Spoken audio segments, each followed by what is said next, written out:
What are the pros of living in Houston? What are the cons of living in Houston? I'm Shadrya Patton, and I'm going to help you move and shake into your new Houston area home. I'm going to tell you about my pros and cons of living in the amazing city of Houston. Let's start with the pros. Number one, master plan community. There are over 100 master plan communities in the Houston area.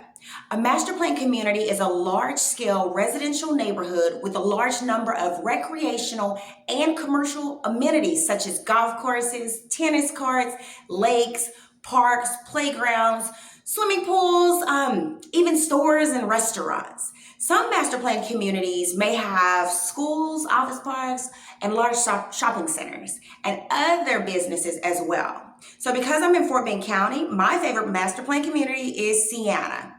There's plenty other ones, but that's my favorite. My second favorite is Meridiana, which is actually in Brazoria County. A portion of it is in Brazoria and the other portion is in Fort Bend. So there's plenty to choose from in the Houston area. I'm happy to send you a list if you want it. Just let me know. Number two, quality of life.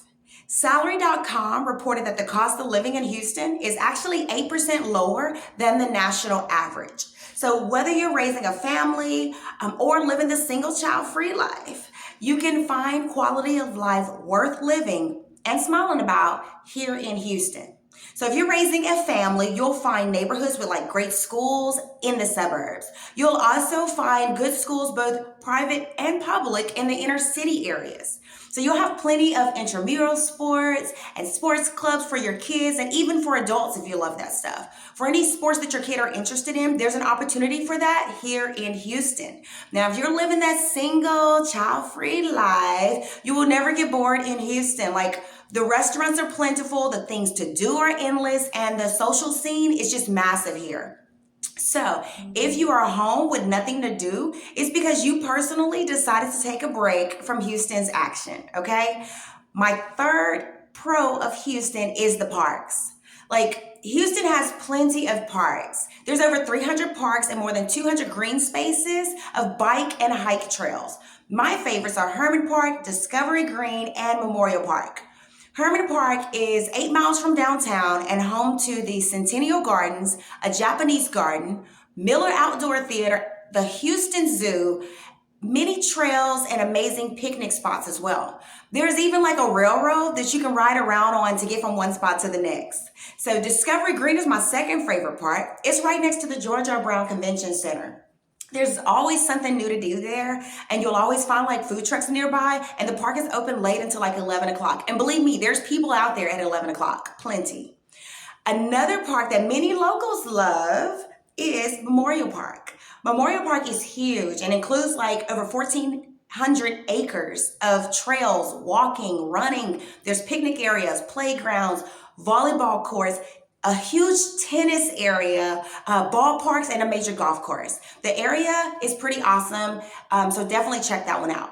My fourth pro is arts. The arts scene in Houston is spectacular. Like, Houston is internationally recognized as a performing and visual arts mecca. So whether you're looking for a night at the theater or an afternoon exploring one of the city's museums, you'll find it in Houston. My favorites are the Museum of Fine Arts and the Miller Outdoor Theater.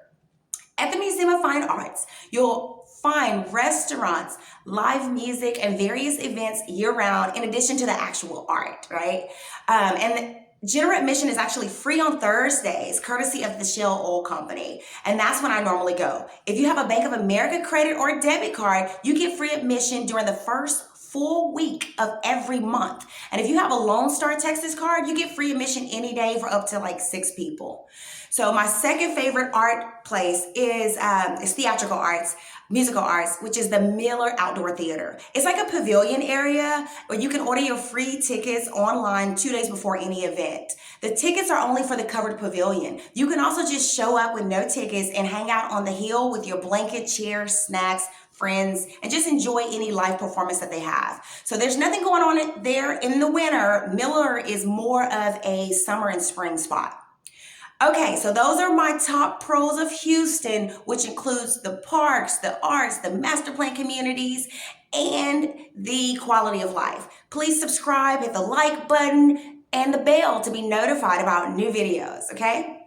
Let's move on to the cons. Honestly, I don't think there are any cons to moving to Houston, but I feel like you guys want some, so I'm gonna give you some. So here you go. Here are the things about Houston that drive me crazy. Number one, the traffic. So when you live in Houston, you have to leave your house every day knowing that there will be traffic. Morning rush hour starts around 6:30 in the morning and ends around 9. Then lunch rush hour, that starts about 11 and ends at 1:30. And then you have your evening rush hour. That's going to start around 3:30 and ends around 7 p.m. However, still expect to find traffic jams at like 9 or 10 p.m. because Houston is just like that and there's never ending construction. The smartest move you can make is to invest in a toll tag. It will cost you money, but it will save you time. And my time is worth more than the small cost of a toll tag. Number two, unfriendly drivers. Just know that if you go the speed limit, you will probably get unfriendly stares, you're gonna get honked at, you're gonna get lights flashed at you, and you're probably gonna get a few unpleasant hand gestures. No one in Houston intends to wait on you to slowly and safely accelerate to the appropriate merge speed. Instead, they expect you to be already going 60 miles per hour as you enter into the interstate. So you have to get in where you fit in, or else you should just avoid the Houston highways altogether. So when my mom comes to town, she literally takes as many service roads and streets as she can to avoid getting on the interstate, unless there's a toll road, because toll roads are a little easy out here. My third con is that Houston is huge. Even if there's no traffic, it takes forever to get anywhere. It literally takes me 5 minutes to get out of my condo's parking garage. It takes me 10 minutes just to get from my sister's house to the front of her neighborhood. So even if your destination is right around the street, like it's gonna take you a minimum of 20 to 30 minutes to get anywhere. Like that's just Houston. Okay, so those were my 3 cons of living in Houston, which all pretty much focus on driving in Houston because honestly, I just hate to drive.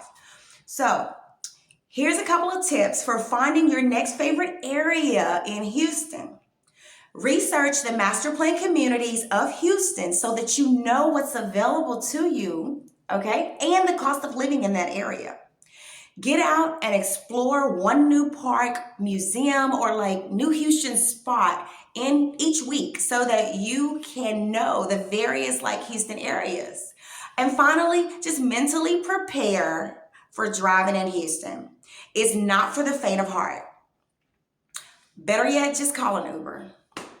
All right, folks, that's all I got. Again, I'm Shadrya with Realty. Please subscribe, hit the like button and the bell to be notified about new videos on moving and shaking around Houston. All right, bye.